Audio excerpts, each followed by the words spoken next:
El arte ha plasmado desde siempre los derechos de las personas.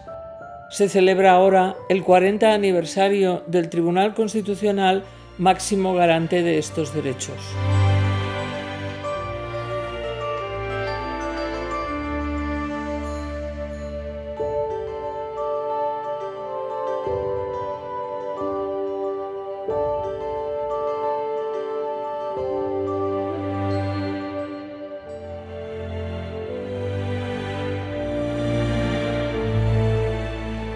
En la historia de la pintura española destacan tres lienzos verdaderamente emblemáticos.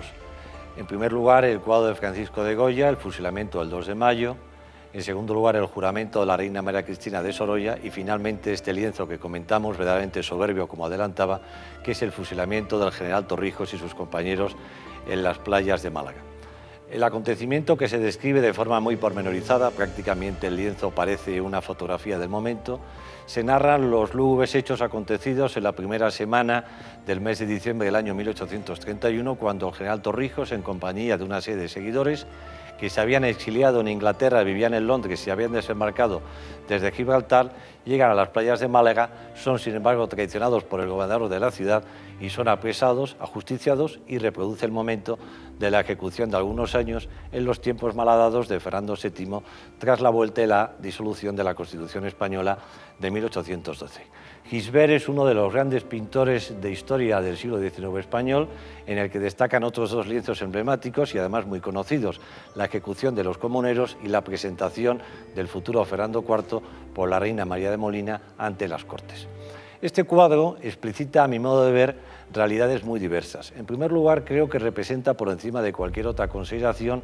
la noción de dignidad de la persona. En el lienzo se reproducen de forma detallada, prolija y minuciosa los diferentes rasgos y las diferentes facciones de los diferentes personajes que van a ser ejecutados, pero en todos ellos podemos vislumbrar una idea de grandeza, una idea de generosidad y una idea de excelencia. De alguna forma recuerda un poco los pasajes de Tácito, de Seutenio, cuando narra la muerte de Cicerón, o los pasajes del Fedón de Platón, cuando narra las últimas horas de Sócrates. De esta forma, Torrijos y sus colegionarios se presentan de una forma o de otra como una especie de héroes cívicos. No es una casualidad que el poeta Espronceda en el siglo XIX resaltase la importancia de Torrijos y hablase ni más ni menos que él había dado ansias a la libertad en España, y que algunos años más tarde el propio Federico García Lorca lo ensalzase como el general más noble del Frente Amplia. Pero además, y en segundo lugar, yo creo que este cuadro trasciende lo que son las consideraciones personales de la dignidad y supone una apuesta decidida por los valores de la Constitución de 1812.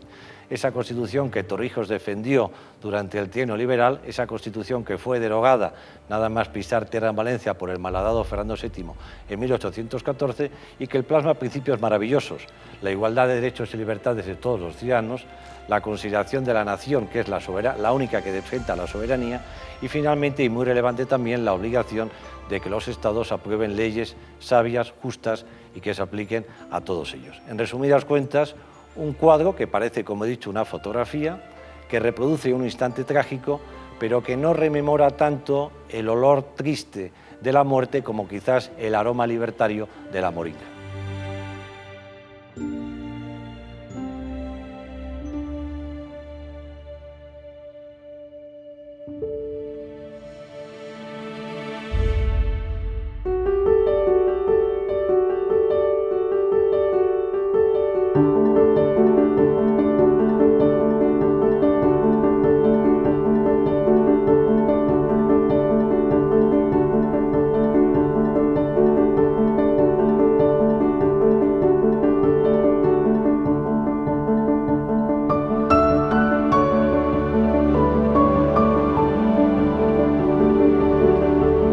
Este cuadro de Durero, en realidad lo que viene a representar, creo, es un poco la salida del paraíso, o al menos la situación anterior que se plantea entre Adán y Eva. Con independencia de la posición pictórica del cuadro y de sus valores, a mí lo que me refirió este cuadro fue el tema de la igualdad, quizá porque mi compañera Encarnación Roca decidió que de todos los derechos fundamentales que ella consideraba que podría encajar en el mío, era el de la igualdad, qué duda cabe que acertaba, porque efectivamente para mí ha sido uno de los valores a los que yo he ido consagrando mi vida, y en ese sentido le estoy muy agradecida.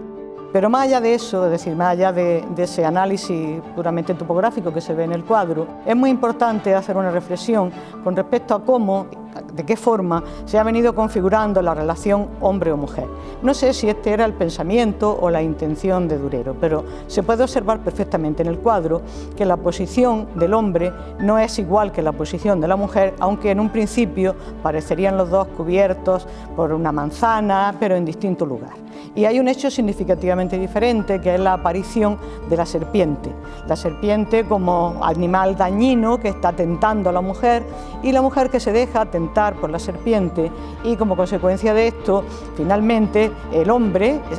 con mayúsculas sería expulsado del paraíso. Esta idea de la culpa en la mujer es una idea muy recurrente, no solamente en la Iglesia Católica, a la que no me tengo que referir ahora en extensión, sino desde el punto de vista social. Hay siempre una especie de componente en que la mujer,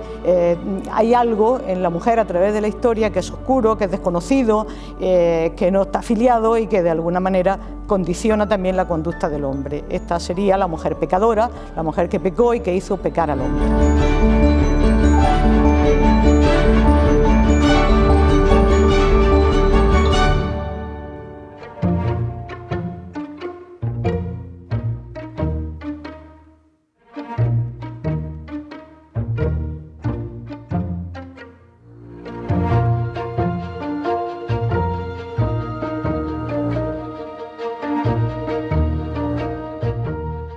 El artículo 16.1 de la Constitución española se refiere, entre otras, a la libertad ideológica, que tienen derecho los individuos y las comunidades sin que tengan que respetar más que el orden público establecido por la ley. Si se ha elegido la figura para representar este artículo 16.1 y la libertad ideológica de Gaspar Melchor de Jovellanos, es porque esta personalidad fue realmente un hombre de una gran categoría en su profesión. Era un jurista, obtuvo su licenciatura en Alcalá de Henares y se dedicó a la administración prácticamente desde el principio de su vida. Fue un ilustrado, algo que en la España del siglo XVIII y del ya inmediato siglo XIX, pues tuvo una gran repercusión a la hora de fijar cuáles eran los objetivos que la nación debía de conseguir. Como puedo decirles, tuvo una vida intensa, fue alcalde del crimen en la ciudad de Sevilla durante muchos años, fue por un espacio muy breve también embajador de España en Rusia, y en ese momento, inmediatamente después, pasó a ser el ministro de Gracia y Justicia de la corona española. El cuadro es un cuadro excelente, es un cuadro que refleja lo que es el poder y cómo lo vivía Jovellanos, con la inquietud de la responsabilidad que había contraído, y de ahí cómo se le ve con su cabeza apoyada en la mano, cómo se le ve recapacitando sobre la labor que tenía delante, y cómo después Jovellanos tiene tras de sí a la diosa Minerva, que está pensando o hace constar lo importante que también había sido Jovellanos en unos momentos anteriores e incluso después con posterioridad en relación con su natal Asturias, donde había creado importantes instrumentos de progreso de la comunidad, de lo que entonces era el reino de Asturias.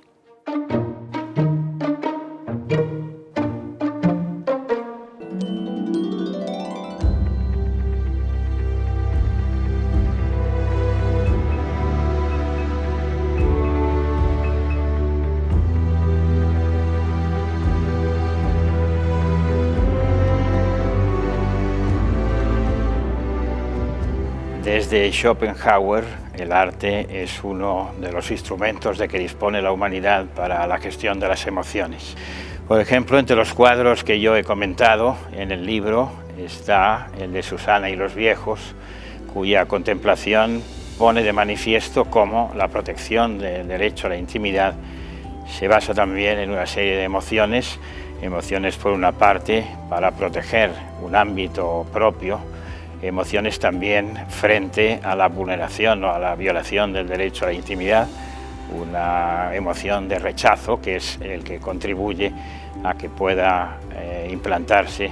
ese régimen de protección a la intimidad que se ha convertido en un derecho constitucional. Por eso, en uno de los comentarios, recojo las palabras de un gran cantante, Raimon, dice una frase que yo creo que resume perfectamente cuál es el contenido emocional de la libertad. Dice: quien ha sentido la libertad tiene más fuerzas para vivir. Yo creo que todo esto justifica el esfuerzo que hemos hecho los magistrados del Tribunal Constitucional para poner de relieve cómo en las grandes obras de nuestra tradición pictórica queda registrada perfectamente una paleta de emociones que son importantes y significativas para la vida social y que por lo tanto tienen gran importancia desde el punto de vista del sistema jurídico y por lo tanto del sistema constitucional.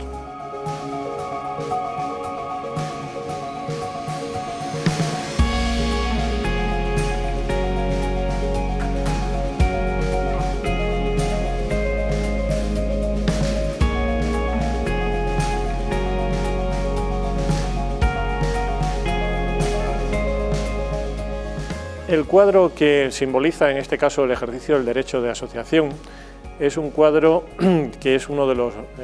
mejores valores del romanticismo español del siglo XIX. Fue pintado en el año 1846 por Antonio María Esquivel y Suárez de Urbina, que es uno de los principales pintores de esa época, y representa, no llegó a ser realidad esta escena que se representa en el cuadro, pero representa una reunión de poetas contemporáneos y concretamente de José de Zorrilla, que aparece en el centro de la imagen leyendo una de sus novelas. Aparece también el pintor con una paletilla y dos pinceles, y representa fundamentalmente pues, ese espíritu asociativo de las tertulias literarias, de las tertulias artísticas del siglo XIX que tanto proliferaron en una España del siglo XIX que fue una España convulsa por los acontecimientos políticos y levantamientos militares que se produjeron en la época, sobre todo el reinado de Isabel II. El autor, el pintor, lo que pretende fundamentalmente es transmitir ese espíritu asociativo que caracterizaba a este tipo de círculos literarios y aglutina en torno a su persona pues, una relación de ilustres poetas, políticos también, militares.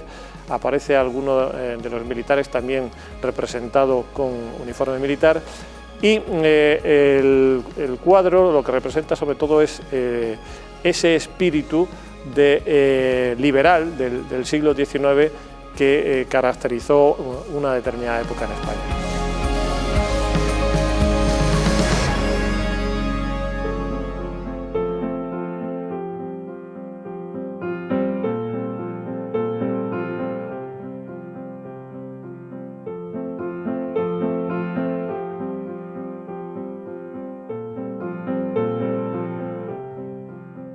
El artículo 27 de la Constitución sobre el derecho a la educación fue de los más discutidos hasta el punto de que estuvo a punto de romper el consenso que trabajosamente se había conseguido sobre los derechos fundamentales. El cuadro que se ha elegido como ilustración es la disputa con los doctores y quizá pueda resultar un poco llamativo en el sentido de que uno entiende que la educación es siempre de unos señores que saben mucho pues a otro que está intentando aprender algo, ¿no? Mientras que en este caso encontramos en el cuadro que realmente el protagonista es un adolescente rodeado por toda una serie de adultos que parecen hacer de público. Yo creo que sin embargo no hay ahí ninguna contradicción porque a la hora de la verdad yo creo que la educación el interés del menor, del que se habla en tantas otras cuestiones, pues es decisivo. Y sobre todo que también esto implica un determinado concepto de la sabiduría. Saber no es almacenar respuestas sólidas, consolidadas por lo menos, y diríamos que no hay manera de cambiarlas. Los juristas, por ejemplo, pues hablan de dogmática jurídica. Y yo que me he dedicado a la filosofía jurídica, sin embargo, pues creo que la filosofía nos da un modelo muy distinto, porque la sabiduría no consiste en almacenar respuestas sólidas, sino en aprender a preguntar. Ahí el sabio es el que sabe preguntar bien. Sócrates no nos ha legado ni siquiera una página. Sus discípulos que tanto aprendieron con él sí que nos han contado algo de lo que él decía, pero Sócrates sobre todo era el maestro que enseñaba a preguntar. Y yo creo que por eso ese lugar central que se le concede ahí a un adolescente rodeado de sabios, a los que sin duda les llamó más la atención no la solidez de sus respuestas, sino la agudeza de sus preguntas, porque en eso consiste en realidad el ser sabio. El cuadro elegido es del Veronés y se ha sugerido que fue el mismo Diego Velázquez el que lo trajo a la vuelta de su segundo viaje a Italia. Y entre los personajes, los doctores, aparece uno con un uniforme vinculado probablemente a alguna orden y que se ha sugerido también que sería quizás el donante, porque era muy habitual, sobre todo en los cuadros de temática religiosa, el que había hecho el patronazgo sobre el cuadro, pues fuera también incluido entre los personajes.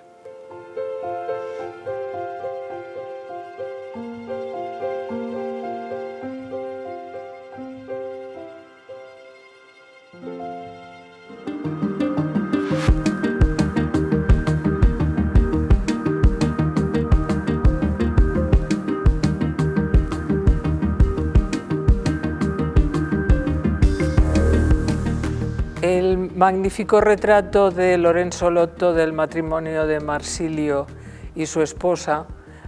ilustra el artículo 32 de la Constitución, que reconoce el derecho del hombre y la mujer a contraer matrimonio con plena igualdad jurídica.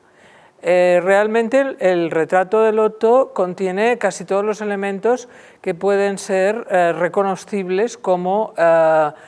el contrato de matrimonio, es decir, los anillos que significan el compromiso de ambos cónyuges, el amor, pero el amor que sostiene el yugo del angelito que es Cupido y que sostiene los deberes del matrimonio, y luego pues la cualidad de la esposa llena de joyas y de perlas que significa la virtud. De todas las maneras, hay que reconocer que el matrimonio que Lorenzo Lotto pinta en su cuadro dista mucho de ser el matrimonio actual reconocido en la Constitución. En primer lugar, porque el matrimonio en el siglo XVI era indisoluble. En la actualidad se admite la posibilidad de la disolución por divorcio, y el matrimonio también en el siglo XVI era solamente se podía contraer por un hombre y una mujer, mientras que en la actualidad, y debido a las interpretaciones del Tribunal Constitucional del artículo 32, es posible que el matrimonio sea contraído por dos personas del mismo sexo.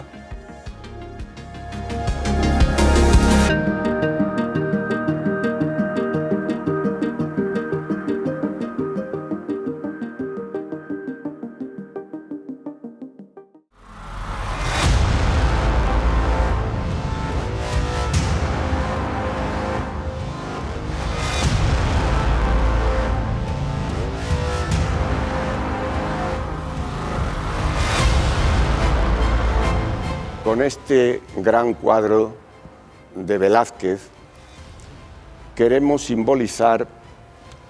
un importante derecho reconocido en nuestra Constitución, el derecho al trabajo, que se incluye, entre otros muchos laborales, en el importantísimo artículo 35 de nuestra ley fundamental. Velázquez ideó este cuadro, lo realizó por iniciativa propia y no por encargo, y buscó, a la manera de la época, un motivo mitológico, el motivo de Apolo, que le está diciendo a Vulcano que su mujer, Venus, le está engañando con Marte. Pero a nosotros lo que nos interesa, más allá del motivo mitológico, es la realidad laboral que representa el cuadro. Un grupo de trabajadores que, por cierto, eran verdaderos obreros del conde de Monterrey, un grupo de trabajadores, digo, que están en su lugar de trabajo, todavía no una factoría industrial de las que proliferarán a partir del siglo XIX, sino un modesto centro, una modesta fragua, una modesta forja, en la que unos obreros trabajan con una ausencia llamativa, escandalosa, de medidas, no ya de seguridad, aparentemente no hay ninguna, de seguridad e higiene, sino de medidas protectoras por esa red mucho más amplia de protección que es el derecho del trabajo y el derecho de la seguridad social. Estos hombres no tenían seguridad social, estos hombres no tenían derecho a un salario mínimo, estos hombres, una vez que perdían el trabajo, estaban condenados prácticamente a perder la vida. Por eso hemos de reconocer una vez más que no cualquier tiempo pasado fue mejor, sino al contrario, nuestro tiempo es mucho mejor que la inmensa mayoría de los tiempos pasados.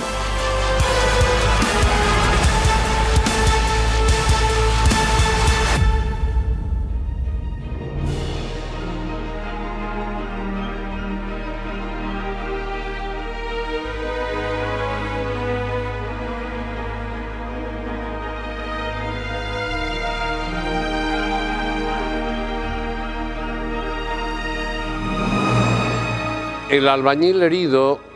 es un cartón pintado por Goya en 1876 y que estaba destinado a ser el modelo de un tapiz en el lado este del comedor del príncipe de Asturias, luego rey Carlos IV, en el Palacio Real del Pardo. El cartón, el cuadro, tiene un formato muy vertical y en él aparecen dos personas que transportan a un colega herido caído de un andamio que aparece en último lugar. Las personas que lo transportan tienen un semblante muy serio. Apartándose de lo que era corriente en él, en esta serie de cartones, el albañil herido tiene un cromatismo parduzco y gris, aunque como todos los otros cartones lo que buscan es representar escenas, secuencias del pueblo llano. Este cartón ha sido muy debatido, sobre todo su significado. Intentando sistematizar al máximo, existen dos tesis. De un lado, quienes entienden que con el cuadro Goya lo que pretendía era analizar la sociedad criticando la indefensión de los obreros. Del lado opuesto, hay otros que consideran que Goya, afectado por el espíritu de la Ilustración, quería dignificar el trabajo intentando revertirlo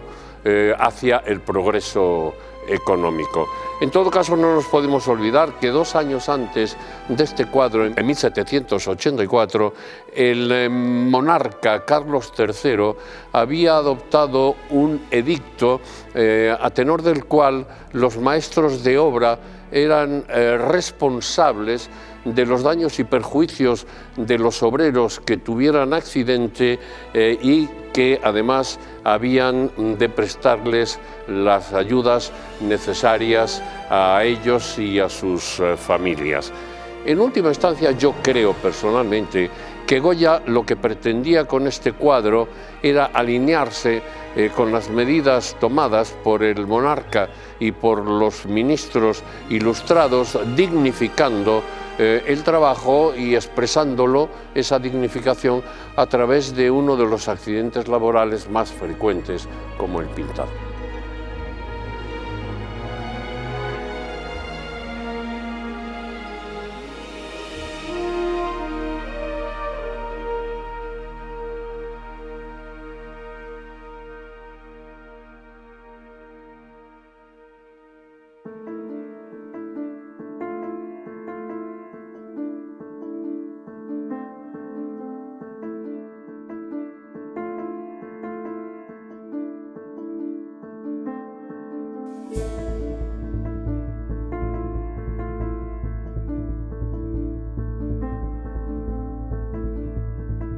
La extracción de la piedra de la locura es una obra de la primera época del Bosco. En ella, el pintor flamenco satiriza la ignorancia y la estulticia de unos personajes de un tiempo en el que se pensaba que las enfermedades mentales tenían como causa una piedra alojada en el cerebro que había que extraer para conseguir la curación. Frente al curandero, que realiza la intervención en pleno campo, aparece una mujer con un libro en la cabeza y en actitud de observación atenta de lo que está ocurriendo. El libro puede representar el conjunto del saber sobre la ciencia médica en una época tan escaso que podía comprenderse en un solo volumen, y sobre esas observaciones ha ido evolucionando la medicina hasta este momento en que la medicina ha experimentado un desarrollo tan espectacular que ya hay quien habla de un horizonte en el que puede descartarse la enfermedad como primera causa de muerte entre los humanos. Pero eso significa que los ciudadanos tengan un derecho a que el Estado le garantice en todo caso una salud de hierro. Evidentemente no es este el sentido que el derecho a la salud que reconoce la Constitución tiene. El alcance es más limitado. El precepto se dirige principalmente a los poderes públicos, a los que impone, por un lado, la obligación de organizar y dirigir un sistema nacional de salud, y por otro, les habilita para actuar en los ámbitos más variados en atención a procurar la mejora de la salud de los ciudadanos, como pueden ser la educación sanitaria en general, la educación física, el deporte o el ocio.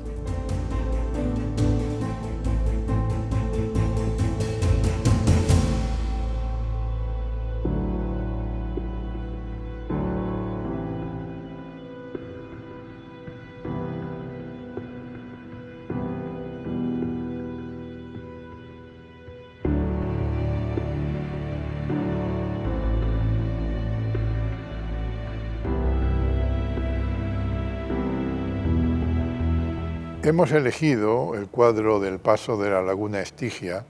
de Joaquín Patinir para representar el derecho fundamental al medio ambiente,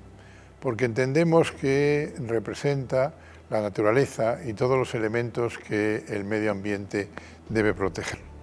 En primer lugar, el cielo azul, las aguas impolutas de la laguna y del río, la biodiversidad, la flora, se ven gladiolos, ven también animales en libertad, y al mismo tiempo hay verdes prados, montañas lejanas, zonas boscosas, en general todo lo que el derecho al medio ambiente pretende proteger. No es de extrañar, ante la belleza del cuadro, que el rey Felipe II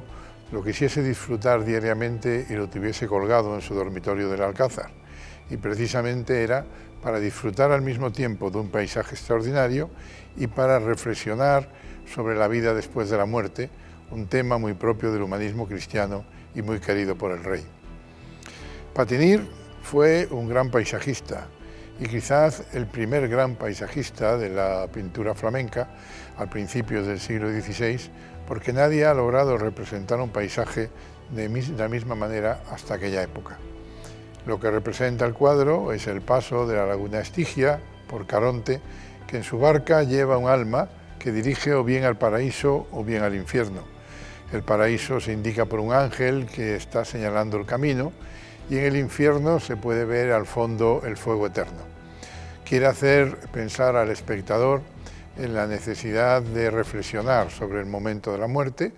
y de coger siempre el buen camino. Un buen camino que en el momento actual significaría también proteger y tutelar el derecho al medio ambiente.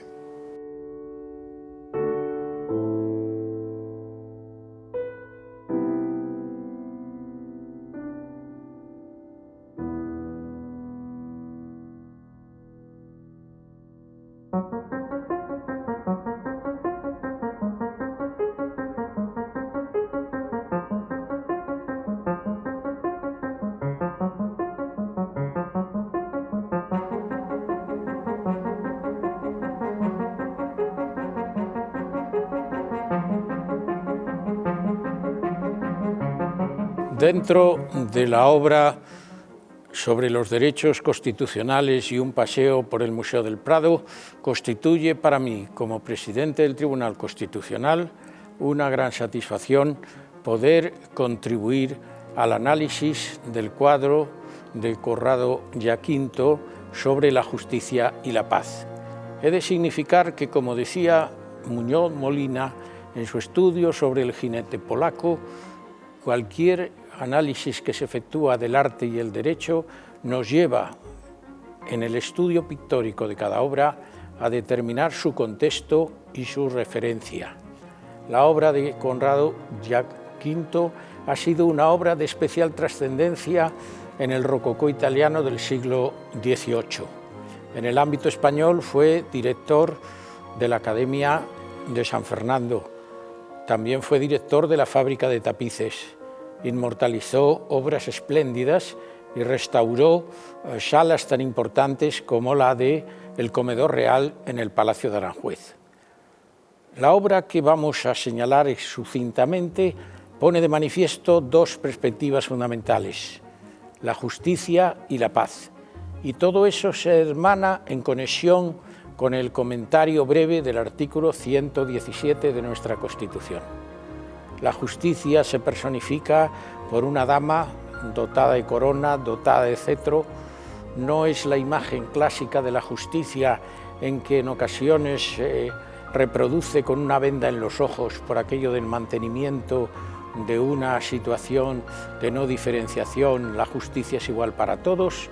pero sí se enmarca en atributos esenciales como el cetro y la fortaleza que implica el ejercicio de la función.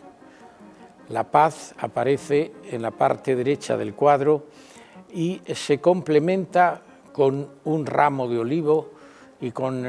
la referencia al cordero y al león como símbolos, el primero de equilibrio, el segundo también de seriedad, de fortaleza.